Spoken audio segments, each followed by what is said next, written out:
Hello friends, આજે આપણે બનાવીશું એકદમ હેલ્ધી અને ડેલિશિયસ ડેઝર્ટ ગાજર પનીરનો હલવો અને એના લાડુ. ગાજરનો હલવો તો બધાને પસંદ હોય છે, પણ બનાવવાનો વિચાર કરીએ એટલે એમ થાય કે બનાવતા તો બહુ વાર લાગશે. પણ આજે આપણે એકદમ ઇઝી અને ઇન્સ્ટન્ટ હલવો બનાવીશું.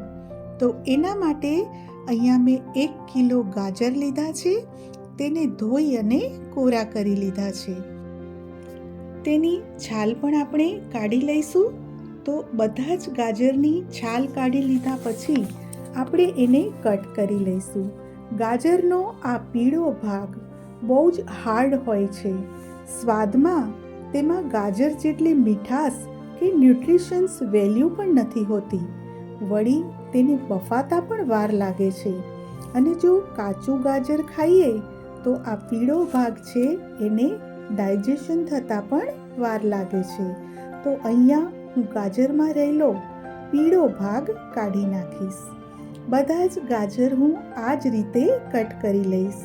તમે જો આ પીળો ભાગ ન કાઢતા હોય તો રહેવા દેવાનો, પણ હું આ પીળો ભાગ કાઢી લઉં છું.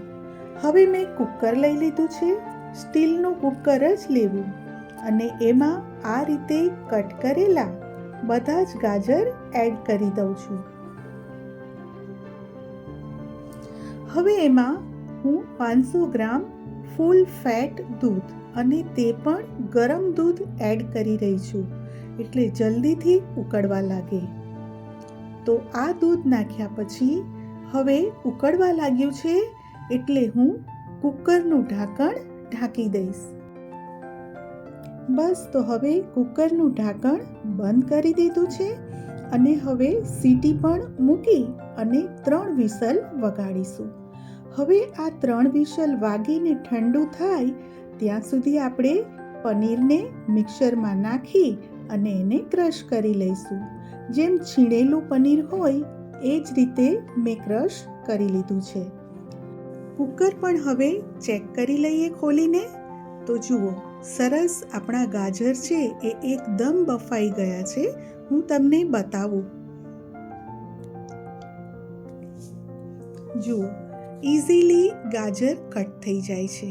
તો સરસ આપણા ગાજર બફાઈ ગયા છે. છે ને એકદમ ઇઝી મેથડ. હવે પોટેટો પ્રેશરની મદદથી આપણે બધા જ ગાજરને મેશ કરી લઈશું, જેમ આપણે બટાકાને કરીએ એવી જ રીતે. બસ, તો હવે આને આપણે એક જાડા તળિયાવાળા એટલે કે હેવી બોટમવાળા વાસણમાં ટ્રાન્સફર કરી લઈશું. અહીંયા મેં એકદમ થીક બોટમવાળું પેન લઈ લીધું છે અને એમાં આ ગાજરવાળું દૂધ છે એ ટ્રાન્સફર કરી દઉં છું. ગેસની ફ્લેમ મીડિયમ રાખું છું અને હવે આને આપણે સ્ટર કરીશું. અને એમાં હવે મેં એક બીટને છીણી લીધું છે અને 1 ચમચી છીણનો આ રીતે હું રસ કાઢી લઉં છું. કારણ કે આપણે પનીર નાખીશું એટલે ગાજરના હલવાનો રંગ સફેદ થઈ જશે.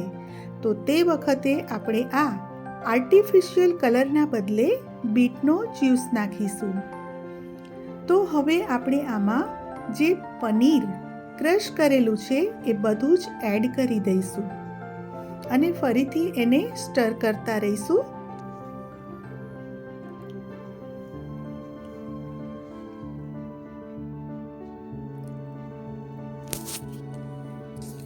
પનીર છે એ પ્રોટીનનો મોટો સ્ત્રોત છે.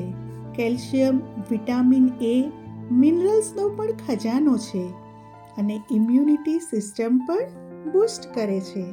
તો ચાલો હવે આપણે જે બીટનો જ્યુસ છે એ 1 ચમચી એડ કરીશું. વધુ હમણાં એડ નહીં કરીએ, નહીં તો આપણા હલવાનો કલર પિંક થઈ જશે. એટલે જેમ જરૂર લાગશે એમ આપણે 1 ચમચી એડ કરીશું.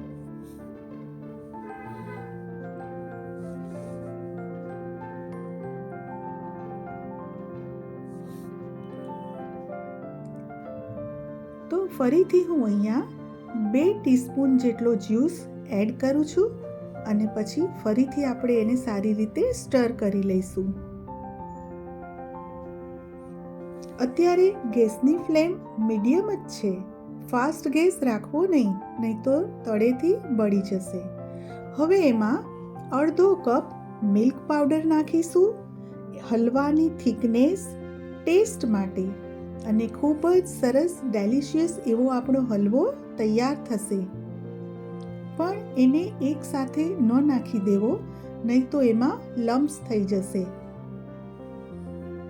તો બાકી રહેલો જે મિલ્ક પાવડર છે એ હું હવે એડ ફરીથી કરું છું અને ફરીથી આપણે એને સ્ટર કરીશું. અને મિલ્ક પાવડર ઓપ્શનલ છે. જો તમને ન ગમતો હોય તો તમે મિલ્ક પાવડર સ્કીપ કરી શકો છો. હવે અહીંયા મેં મોટી સાકર લીધી છે અને એ સાકરને મિક્સરમાં ક્રશ કરી લઈશ. 1 ટેબલસ્પૂન ઘી નાખ્યું છે. એનાથી હલવામાં ફ્લેવર અને શાઇનિંગ બંને ખૂબ જ સરસ આવશે.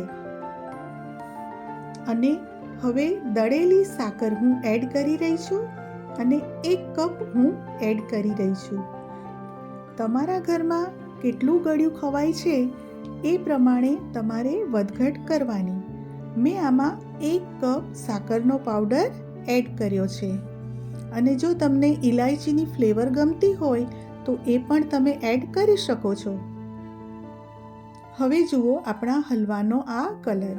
ગાજર અને પનીર મિક્સ છે, એટલે તમે જે લાલ ચટક કલર જોયો હોય એમાં થોડોક તમને ડલ દેખાશે, પણ ખૂબ જ હેલ્ધી હલવો છે આ. તો અહીંયા આપણો હલવો રેડી થઈ ગયો છે. ડ્રાય ફ્રૂટ્સ નાખી દઈશું, બદામ પિસ્તાની કતરણ. તો આપને મારી આ રેસીપી કેવી લાગી મને જરૂરથી કોમેન્ટ કરીને જણાવશો. અને આ ગાજરમાં રહેલું વિટામિન એ દિવસની જરૂરિયાત કરતાં 200% વધુ હોય છે. તેમાં આવેલું બીટા કેરાટીન આપોઆપ વિટામિન એમાં ફેરવાઈ જાય છે. તો શિયાળામાં લાલ ચટક ગાજરનું સેવન અવશ્ય કરીશું. તો આ હલવો તો આપણો રેડી છે અને હું આમાંથી થોડા લાડુ પણ બનાવીશ. તમે જોજો કેટલા ઇઝીલી લાડુ પણ બની જાય છે. જનરલી હલવામાંથી પીસ પાડવા કે લાડુ બનાવવા એ અઘરું છે, પણ જુઓ આપણા લાડુ પણ કેટલા સરસ બની રહ્યા છે. અને હા ફ્રેન્ડ્સ, આ ગાજરનો હલવો કે લાડુ તમે 4 થી 5 દિવસ સુધી બહાર રાખી શકો છો અને 10 દિવસ સુધી ફ્રીઝમાં રાખીને સ્ટોર કરી શકો છો. તો આપ પણ આ હલવાની રેસીપી જરૂરથી બનાવજો અને મને કોમેન્ટ કરજો. Thanks for watching. Take care and by.